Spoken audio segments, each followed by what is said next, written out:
Hello everyone. आज हमारी जो नेक्स्ट वीडियो है वो है potential energy of system of 2 point charges. 2 point charges के लिए हमें पोटेंशियल एनर्जी कैलकुलेट करनी है। देखो कैसे करेंगे। Let us consider Q1 is place. Diagram समझ लेते हैं एक बार पहले क्या है, मैं बता देती हूँ डायग्राम आपको। हमारे पास में ये एक A पॉइंट है और यहाँ पे एक इन्फिनिटी पॉइंट है, ये वाला। ठीक है, जो A पॉइंट है इसके ऊपर चार्ज कितना हमारे पास में Q1 चार्ज है, और जो इन्फिनिटी पॉइंट है इसके ऊपर चार्ज कितना है Q2 चार्ज है। अब जो इन्फिनिटी वाला चार्ज है वो हमें इस साइड लेके आना है, A पॉइंट की साइड लेके आना है, मतलब हमने इसको B पॉइंट पे लेके आना है, यहाँ पे लेके आएंगे हम। अगर इस चार्ज को हम मूव करवा के इस पॉइंट पे लेके आएंगे तो ऑब्वियसली हमें क्या करना पड़ेगा, वर्क डन करना पड़ेगा ना। क्यों करना पड़ेगा वर्क डन? क्योंकि A चार्ज यहाँ से पहले से ही है, इस चार्ज की भी कुछ ना कुछ फील्ड होएगी, और ये वाली फील्ड, ये वाला चार्ज पॉजिटिव है तो ये भी पॉजिटिव है। पॉजिटिव पॉजिटिव एक दूसरे को क्या करेगा, रिपेल करता है। अगर हम इस चार्ज को इसकी फील्ड में लेके आएंगे तो हमें क्या करना पड़ेगा, वर्क डन करना पड़ेगा। यही चीज़ मैंने यहाँ पे लिख रखी है। Let us consider Q1 is placed at A and another point charge Q2 as infinity distance from Q1। मतलब Q1 से जो Q2 है वो infinity distance पे स्टार्टिंग में। फिर क्या करना है, Q2 is brought from infinity to that point B। ये जो Q2 चार्ज हमारा, इसको हमने इन्फिनिटी से लेके हमें B पॉइंट पे लेके आए, और इसके लिए हमें क्या करना पड़ेगा, वर्क डन करना पड़ेगा। ठीक है, अब देखते हैं कैसे करेंगे हम। यहाँ पे लिखते हैं। अब देखो इस चार्ज को यहाँ से यहाँ तक लेके आए, वर्क डन करना पड़ा, तो इसके लिए हम लिखेंगे वर्क डन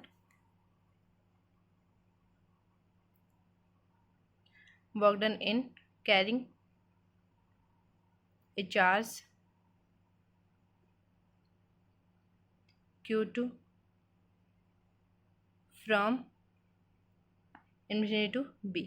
मतलब इस इन्फिनिटी पॉइंट से इसको हम कहाँ पे लेके आए, Q पॉइंट पे लेके आए। अब इस पॉइंट पे लेके आए तो इन दोनों के बीच की जो डिस्टेंस है वो हमने बताई कितनी है, R12 डिस्टेंस है। ठीक है, अब देखें जो पोटेंशियल एनर्जी है वो क्या बनती है। पोटेंशियल एनर्जी को किससे डिनोट करते हैं, हम U से डिनोट करते हैं। और जो पोटेंशियल एनर्जी है वो किसके इक्वल होती है, वर्क के इक्वल होती है ना, क्योंकि हम वर्क करवा रहे हैं यहाँ पे। तो पोटेंशियल एनर्जी को हम क्या लिख सकते हैं, वर्क डन लिख सकते हैं। और इसका फॉर्मूला कहाँ से बताएंगे, इसका एक फॉर्मूला होता है पोटेंशियल, एक बार लिख देती हूँ मैं फिर बताती हूँ। पोटेंशियल इनटू में चार्ज। देखो ये वाला फॉर्मूला कहाँ से आया, जो वीडियो स्टार्टिंग में जब ये वाला कंसेप्ट हमने पोटेंशियल, इलेक्ट्रोस्टैटिक पोटेंशियल वाला कंसेप्ट जब स्टार्ट किया था, तब वहाँ पे एक फॉर्मूला बनता था हमारे पास में, V इज इक्वल टू कितना बनता था, वर्क अपॉन में टेस्ट चार्ज। ठीक है, यहाँ पे टेस्ट चार्ज की जगह पे हमारे पास कितना चार्ज है, Q2 चार्ज है, तो हम इसको ऐसे लिख सकते हैं ना, वर्क अपॉन में Q2 ऐसे लिख सकते हैं। यहाँ से वर्क का जो फॉर्मूला जनरेट करेंगे तो वो क्या आएगा, जो Q2 इसके डिवाइड में साइड आके क्या आ जाएगा, मल्टीप्लाई, मतलब पोटेंशियल इनटू में चार्ज। यही चीज़ मैंने यहाँ पे लिख रखी है। आगे इतना समझ में। अब देखते हैं आगे, आगे क्या बनेगा, potential at B due to Q1। जो Q1 चार्ज है इसकी वजह से B पॉइंट पर क्या पोटेंशियल बनेगा, पोटेंशियल का फॉर्मूला कितना होता है, चार्ज अपॉन में 4πε0, और डिस्टेंस कितनी है, R12। ये वाला चार्ज हमारा स्टार्टिंग में कहाँ पे था, इन्फिनिटी पे था ना। हमने मान लिया ये इन्फिनिटी पे ही है, यहाँ पे कोई पॉइंट B है, इसकी वजह से इस चार्ज की वजह से इस B पॉइंट पे क्या बनेगा। अब पोटेंशियल का फॉर्मूला क्या होता है, चार्ज अपॉन में 4πε0 इंटू में डिस्टेंस, यही होता है ना। अब चार्ज कौन सा है यहाँ पे, Q1 चार्ज है, तो यहाँ पे कितना आ जाएगा, Q1 अपॉन में 4πε0, और डिस्टेंस कितनी इन दोनों के बीच की, R12। अब इस चार्ज की वजह से देखते हैं क्या पोटेंशियल बनेगा, लिखते हैं अब। और किस पॉइंट पे बनेगा इस चार्ज की वजह से पोटेंशियल, B पॉइंट पे। तो यहाँ पे लिखेंगे हम पोटेंशियल एनर्जी एट B। जो वर्क डन है वो क्या है, पोटेंशियल इनटू में चार्ज है ना, और पोटेंशियल का फॉर्मूला हमने कैलकुलेट कर दिया, क्या है, Q1 अपॉन में 4πε0 R12, और इनटू में चार्ज है, कौन सा चार्ज लेके आ रहे हैं हम, Q2 लेके आ रहे हैं B पॉइंट पे, तो इनटू में क्या आ जाएगा, Q2। तो ये आपका B पॉइंट पे पोटेंशियल कैलकुलेट हो जाएगा। आगे इतना समझ में। अब देखते हैं, अगर हमारे पास में ये A पॉइंट है, अगर इस पर कोई भी चार्ज नहीं होता, ये तो वर्क डन हमने B पॉइंट पे निकाला है, A पॉइंट पे वर्क डन कैसे निकालेंगे। देखो अगर यहाँ पे कोई चार्ज नहीं होता, हम इस Q1 को इन्फिनिटी से लेके आते हैं। थोड़ा डायग्राम समझ लेते हैं एक बार। देखो ये A पॉइंट है, ये इन्फिनिटी पॉइंट है, यहाँ पे क्या है, Q1 चार्ज हमारे पास में। ठीक है, अब इस Q1 चार्ज को हम A पॉइंट पे लेके आ रहे हैं, A पॉइंट पे लेके आएंगे, यहाँ पे कोई और अनदर चार्ज है, कोई चार्ज नहीं है ना, तो यहाँ पे कोई फील्ड नहीं है। अगर कोई चार्ज ही नहीं है तो हम इसको ईजिली ले सकते हैं, हमें कोई वर्क डन भी नहीं करना पड़ेगा। मतलब इस पॉइंट पे जब यहाँ पे पहले से अगर कोई चार्ज ना हो तो यहाँ पे वर्क डन कितना हो जाएगा, 0 हो जाएगा, क्योंकि हमें यहाँ पे कोई रिपेल या कोई हमें रोक तो नहीं रहा ना यहाँ पे आने से। मतलब हम इसको ईजिली ये चार्ज यहाँ से यहाँ तक मूव कर सकता है। लेकिन जब ये Q2 चार्ज अगर इन्फिनिटी से हम इस पॉइंट पे लेके आए तब क्या था, ए पे चार्ज था पहले से ही। अब इस एक जो ए पे जो चार्ज है इसकी भी कुछ ना कुछ फील्ड होगी, लेकिन इस केस में कोई फील्ड नहीं है तो ये इजीली ए पॉइंट पे आ जाएगा, यहाँ पे कोई वर्क नहीं करना पड़ेगा। यानी इस केस में वर्क डन जो हमारा वो कितना रहेगा, 0 रहेगा। आगे इतना समझ में। अब ये तो था potential energy of system of 2 point charges. अब अन चार्जेस के लिए देखते हैं कैसे कैलकुलेट करेंगे हम। नेक्स्ट टॉपिक हमारे पास में potential energy of system of n charges. देखो क्या है, it is equal to total amount of work done in bringing all charge from infinity distance. मतलब जितने भी इन्फिनिटी डिस्टेंस हैं उन सभी का हम सबसे पहले तो क्या करेंगे, वर्क डन कैलकुलेट करेंगे और उनका सभी का क्या करेंगे, फिर हमें वो आगे देखते हैं। पहले इसका डायग्राम समझते क्या आएगा। देखो डायग्राम क्या बनेगा इसका। सबसे पहले हमारे पास में ये एक ए पॉइंट है, ये बी पॉइंट है, ठीक है। ए पे चार्ज कितना है, Q1 है, और बी पे चार्ज कितना है, Q2 है। दोनों के बीच की डिस्टेंस कितनी है, R12, ये डिस्टेंस है, ठीक है। इन दोनों का मैंने केस अभी आपको समझा दिया। लेकिन अगर इसके बाद हमारे पास में कोई अनदर चार्ज आता है, यहाँ पे मान लिया हमने सपोज कर लिया यहाँ पे चार्ज हमारे पास में Q3 है। अब इस Q3 पे देखो कौन कौन सी फील्ड काम करेगी। Q1 वाला चार्ज भी इसको क्या करेगा, रिपेल करेगा, और Q2 वाला चार्ज भी क्या करेगा, इसको रिपेल करेगा। तो मतलब यहाँ पे क्या केस बनता है, देखो यहाँ से लेकर यहाँ तक की जो डिस्टेंस है वो कितनी बन जाएगी, R13, और यहाँ से लेकर यहाँ तक की जो डिस्टेंस है वो कितनी बनेगी, कितनी बनेगी, R23, क्योंकि ये दोनों क्या करेंगे इसको, इस Q1 अगर Q3 इधर आने चाहेगा तो ये मतलब ये वाला चार्ज भी इस पर फोर्स लगाएगा और ये वाला तो लगाएगा ही ऑब्वियसली। अब यहाँ पे हमने सपोज किया, चलो एक बार इनका निकालते हैं हम। तो यहाँ पे ये वाला पॉइंट देखो क्या लिख रखा है, in bringing the first charge Q1 at A, no work is done because all other charges at infinity and there is no field। ये केस मैंने अभी आपको समझा दिया है कि ये वर्क डन 0 क्यों होएगा, वर्क डन 0 क्यों होता है, ये वाला केस समझाया ना मैंने आपको। अगर Q1 हमारा इन्फिनिटी है, उसको अगर हम ए पॉइंट पे लेके आते हैं तो उसको यहाँ से यहाँ तक मूव करने के लिए कोई वर्क नहीं करना पड़ेगा, क्योंकि यहाँ पे कोई भी फील्ड नहीं है इसको रिपेल करने के लिए या अट्रैक्ट करने के लिए कोई फील्ड नहीं है। तो ये इजीली इस पॉइंट से इस पॉइंट पे आ जाएगा, यहाँ पे कोई वर्क नहीं लगेगा। तो हम यहाँ पे लिख सकते हैं जो W1 है उसकी वैल्यू कितनी हो जाएगी, हमारे पास में 0 हो जाएगी। अब W2 की वैल्यू कैलकुलेट करते हैं। W2 की वैल्यू कितनी आ जाएगी, देखो फॉर्मूला क्या था, पोटेंशियल इंटू में चार्ज, पोटेंशियल इंटू में चार्ज। और पोटेंशियल देखो पहले इन दोनों के बीच का करते हैं हम, इन दोनों के बीच का तो यहाँ तक मैंने आपको समझाया था ना। इन दोनों के बीच का क्या बनेगा, Q1 अपॉन में 4πε0 R12, और ये तो क्या है, इस चार्ज की वजह से इस पे पोटेंशियल है, इस पॉइंट पे पोटेंशियल है ये। और जब इसके ऊपर पोटेंशियल निकालेंगे तो इसके ऊपर भी कुछ ना कुछ चार्ज है, कितना है, Q2 है। तो इसको इससे क्या कर देंगे हम, मल्टीप्लाई करते हैं। आगे इतना समझ में। अब W3 कैलकुलेट करते हैं, अब और अच्छे से समझ में आ जाएगा। W3 की वैल्यू क्या आ जाएगी, सेम वही potential due to Q1 and Q2, दोनों का पोटेंशियल लगेगा यहाँ पे, और इनटू में चार्ज, इनटू में क्या आ गया, चार्ज, ठीक है। आगे इतना समझ में। अब देखो दोनों की वजह से पोटेंशियल, दोनों की वजह से पोटेंशियल क्या हो जाएगा, V1 इसका पोटेंशियल और एक V2 बी पॉइंट का पोटेंशियल, और इनटू में चार्ज कौन सा आ जाएगा हमारे पास में, किस चार्ज की बात कर रहे हैं हम, Q3 की बात कर रहे हैं ना। तो यहाँ पे आ जाएगा इनटू में Q3। अब इनकी वैल्यू लिखते हैं। V1 की वैल्यू कितनी आ जाएगी, V1 की वैल्यू कितनी आएगी, देखो इस पॉइंट पे कैलकुलेट करना है, मतलब इस चार्ज की वजह से इन दोनों के बीच का कैलकुलेट करते हैं पोटेंशियल। एक बार इन दोनों के बीच का, क्योंकि ये तो हम कर चुके हैं, इन दोनों का और इन दोनों का बीच का करेंगे हम। तो इस पॉइंट पे इसकी वजह से क्या रहेगा, Q1 अपॉन में 4πε0, और डिस्टेंस कितनी दोनों के बीच की, R13 प्लस Q2। इस चार्ज की वजह से इस पे पोटेंशियल कितना हो जाएगा, Q2 अपॉन में 4πε0 R, डिस्टेंस कितनी है अब 2-3, आगे समझ में। और इनटू में क्या है, चार्ज, चार्ज कौन सा हमारे पास में, Q3 की बात करें हम, क्योंकि Q3 को लेके आ रहे हैं ना। तो इनटू में क्या आ गया, Q3। अब मल्टीप्लाई कर लो इनकी, आगे कर देती हूँ मैं मल्टीप्लाई। देखो क्या बनेगी इसकी,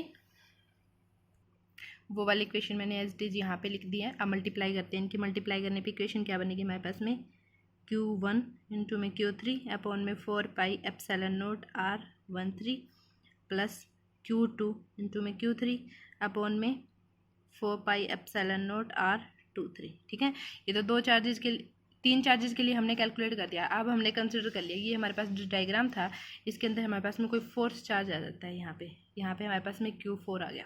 ठीक है, तो सबसे पहले इस Q4 को हम इन्फिनिटी से लेके आएंगे तो इस पर कौन कौन सी फील्ड काम करेगी, Q1 जो ए पे जो चार्ज है वो बी पे जो है, और जो सी पॉइंट हमारे पास में ये वाला जो चार्ज है ये भी क्या करेगा इसके ऊपर काम, इसके मतलब इसको लेके आएंगे तो ये सभी क्या करेंगे, इसको रिपेल करने की कोशिश करेंगे। तो इसकी वजह से जो फील्ड लगेगी वो ये हो जाएगी, इसको क्या बोलेंगे हम R14। इसकी वजह से जो लगेगी ये हो जाएगी, और इसकी वजह से ये जो फील्ड बनेगी ये हो जाएगी R24, और ये हो जाएगी R34। आगे इतना समझ में। अब इनकी वैल्यूज़ कैलकुलेट करेंगे हम। इनकी वैल्यूज़ कैलकुलेट करने के लिए देखो कैसे करेंगे हम। अब की बार देखो क्या क्या बनेगा हमारे पास में।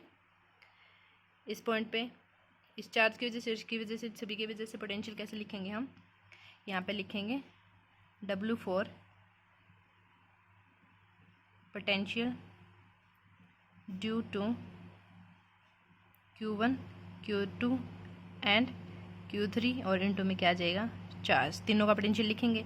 Q1 का पोटेंशियल कितना हो जाएगा, Q1 अपॉन में 4πε0R। एक बार डिस्टेंस समझाती हूँ मैं, देखो क्या है। 4 की वजह से कैलकुलेट करें ना, इनकी वजह से इन दोनों के बीच की डिस्टेंस कितनी है 14, और इस बी पॉइंट से कैलकुलेट करेंगे तो 24, और सी पॉइंट से कैलकुलेट करेंगे तो कितनी आ जाएगी 34। तो यही अभी यहाँ पे लिखनी है 14 प्लस में Q2 अपॉन में 4πε0R24 प्लस Q3 अपॉन में 4πε0R34, और इनटू में चार्ज, कौन सा चार्ज लेके आ रहे हैं हम इन्फिनिटी से, Q4। अब इसकी क्या करनी है हमें, अंदर मल्टीप्लाई करनी है। अंदर मल्टीप्लाई करोगे कितना बन जाएगा, Q1 Q4 अपॉन में 4πε0R14 plus Q2 Q4 4πε0R24 plus Q3 Q4 upon में 4πε0R34। कितना समझ में।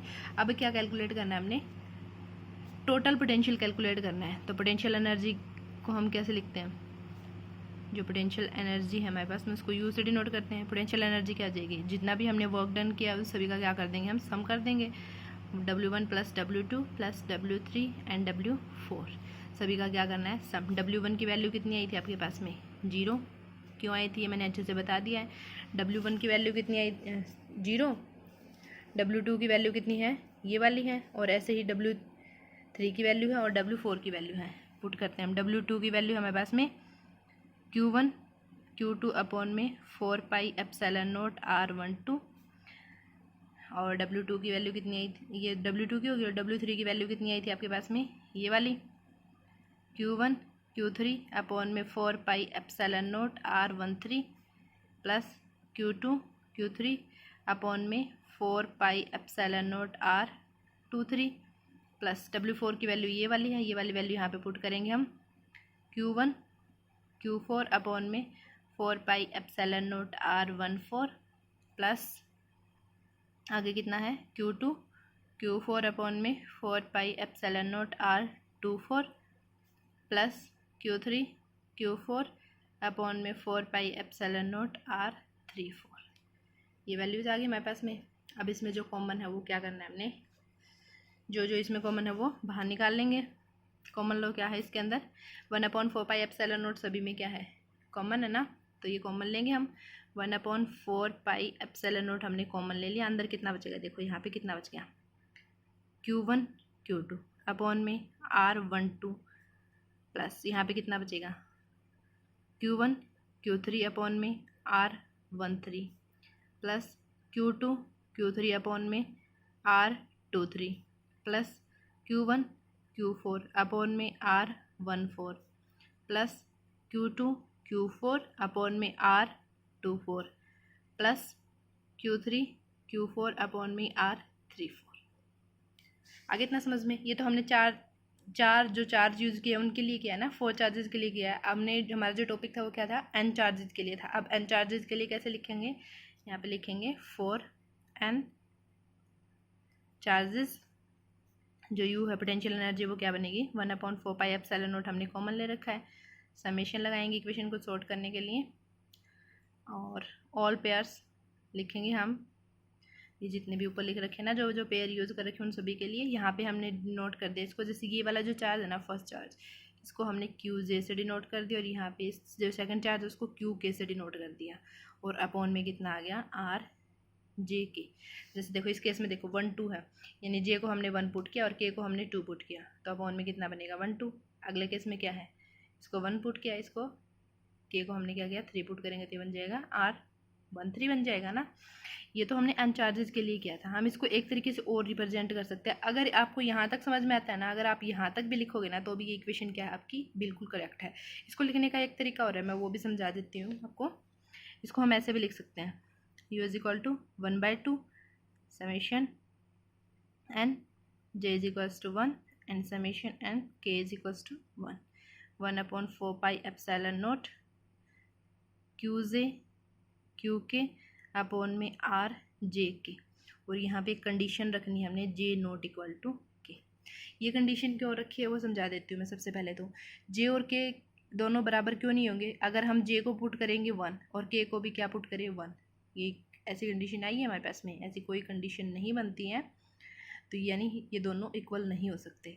अब बात आती है यहाँ पे हमने 1/2 लिखा है, 1/2 क्यों लिखा है यहाँ पे, देखो सबसे पहले मैं यहाँ पे समझा देती हूँ। ये आपकी लास्ट इक्वेशन बनती है, यहाँ पे टॉपिक कंप्लीट हो जाता है।